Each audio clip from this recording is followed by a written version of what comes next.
Booster कंपनीच्या बियाणांमुळे हे नुकसान झाल्याचा दावा करत शेतकरी संतप्त झाले आहेत।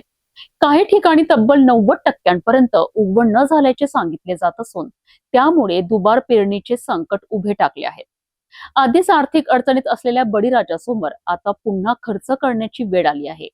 पाहूया हा विशेष रिपोर्ट।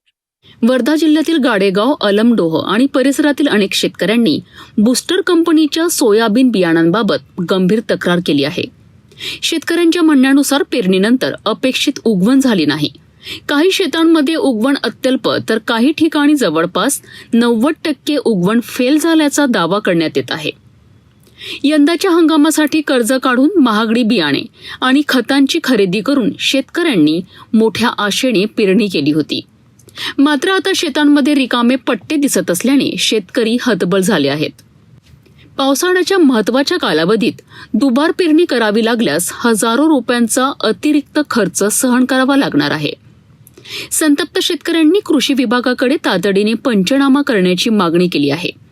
संबंधित बियाण्यांची प्रयोगशाळेत तपासणी करून दोषी आढळल्यास कंपनीवर कठोर कारवाई करावी, तसेच शेतकऱ्यांना तातडीने नुकसान भरपाई द्यावी अशी मागणी होत आहे। दरम्यान या प्रकरणामुळे परिसरातील इतर शेतकऱ्यांमध्येही चिंता वाढली असून प्रशासन आणि कृषी विभाग यावर नेमकी काय भूमिका घेतात याकडे सर्वांचे लक्ष लागले आहे।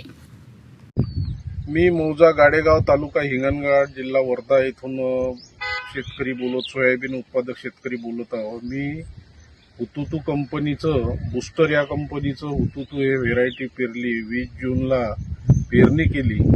2 बॅग त्याच्यासाठी खरेदी केल्या। जमिनीमध्ये पुरेसा ओलावा असताना ही पेरणी केली, परंतु बूस्टर या कंपनीचं बियाणं जे आहे ते पूर्ण बोगस निघालं। त्याच्यामध्ये कुठलीच उगवण शक्ती नव्हती आणि त्याच्यामुळे माझे 15 ते 20 हजार रुपयाचं नुकसान झालेलं आहे। खत, मजुरी खर्च आणि बियाणे खर्च संपूर्ण वाया गेलेला आहे। त्याच्यामुळे शासनाने त्याच्यावर नुकसान भरपाई द्यावी अशी आमची मागणी आहे। कृषी विभागाचे लोक किंवा कंपनीवाले अजूनपर्यंत शेताच्या बांधावर पोहोचले नाही।